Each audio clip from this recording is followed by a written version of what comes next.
বড় হবে যে যেখানে 2004-এর বক্সিং ডে সুনামিতে প্রায় 2.5 লক্ষ মানুষ মারা গিয়েছিল, সেখানে এইবারের সুনামিটা হয়তো 1 কোটি মানুষকে শেষ করে দেওয়ার ক্ষমতা রাখে। তো এরকম ভাবে বললে হয়তো আপনি বুঝতে পারবেন না। চলুন ব্যাপারটাকে একটু ডিটেলে বোঝার চেষ্টা করা যাক এবং জানার চেষ্টা করা যাক যে ইউনেস্কোর এই রিপোর্টটা এত ডেঞ্জারাস কেন।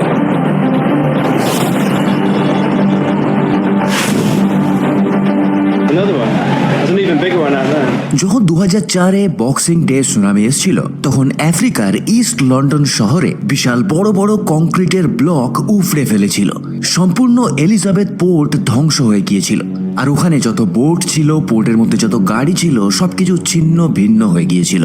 এবার আফ্রিকার এরকম অবস্থা দেখে আপনার হয়তো মনে হতে পারে যে সুনামিটা আফ্রিকার কাছাকাছি কোথাও হয়েছিল, কিন্তু না, সুনামিটা এখানে আসেনি। সুনামিটা এই জায়গা থেকে প্রায় 8,500 কিলোমিটার দূর ইন্দোনেশিয়ার কাছে হয়েছিল।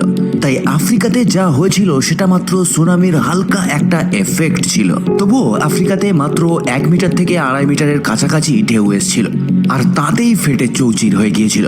তবে ইন্দোনেশিয়াতে এই সুনামি প্রায় 10 মিটারের ছিল, মানে মোটামুটি একটা 3তলা বাড়ি সমান উঁচু ছিল ঢেউ। তাহলে একবার অনুমান করে দেখুন ওখানে কি রকমের ধ্বংসাত্মক ঘটনা ঘটেছিল। ওই সুনামি থেকে বেঁচে আসা একটা 17 বছরের বাচ্চা এটা বলে যে সুনামির ঢেউয়ের আঘাতেই তার সমস্ত জ্ঞান চলে গিয়েছিল, মানে অজ্ঞান হয়ে গিয়েছিল।